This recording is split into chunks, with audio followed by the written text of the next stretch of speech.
Alright, sup guys, and today I'm going to teach you guys about Aureus the Tarnished. Now, this boss is actually kind of hard. It's one of the hardest bosses in Arena 4 or Rebirth 4 area. I call it Arena 4. But pretty much how you find this where the Rebirth 4 area is, it's, you know, when you first enter the Rebirth Area 3, you know, you like that giant like thing, you have to go behind like the little portal, right? And it should lead you to a Rebirth area, and this boss, if you go to Rebirth 4 area, is right at the end. So I'm going to demonstrate his attack. I'm going to hit him once real quick. Alright, so he does that slash attack, hits all around him.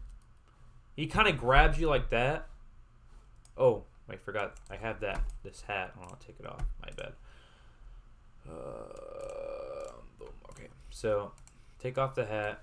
And he does like a large meteor attack. Now, he does a lot of damage, as you can see here.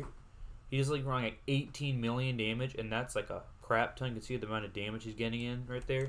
So this boss is very dangerous. Now a really easy way to take him out is to pretty much just use like a range item. I really recommend you use the flintlock and charred fang because that loadout is really good.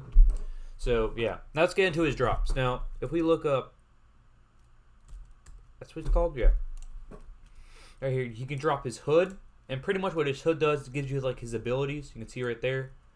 Kind of grabs him and all that stuff, and if I press F, it does his meteor attack, right, like that. For some reason he's not dead yet, he's immortal. Anyways, so that's what his hood does. It doesn't really have any stats other than that. So, and we had his sword. Now this is like, I think this is the sword he holds. So you can see the stats right there. You can pause if you want to, but you can see right here if I press E, it does that entire little spinny attack right there. So as you can see, pretty simple, and it has like that basic like weapon swing. If you see how it swings right there, so that's the unique thing about this weapon. And lastly, I think it's one of the easier items you can get from him, the Cursed Blade. This is a really good melee weapon, I would say. If you're like looking for a melee weapon, you can try to buy this one or get this one, because this one can be also sold in a shop.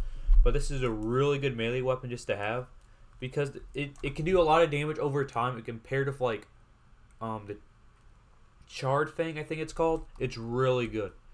So yeah, so if you want to beat this boss like earlier on, I know I'm like level 381 million, I recommend like try to challenge him around like 500,000 so you can do like enough damage. And pretty much you just use a flintlock with charred fang and make sure you're keeping your distance, and this boss is actually pretty easy. So yeah, that's really about it. You can like, dislike, do whatever you want. You can subscribe if you want. And yeah, that's about it. See ya.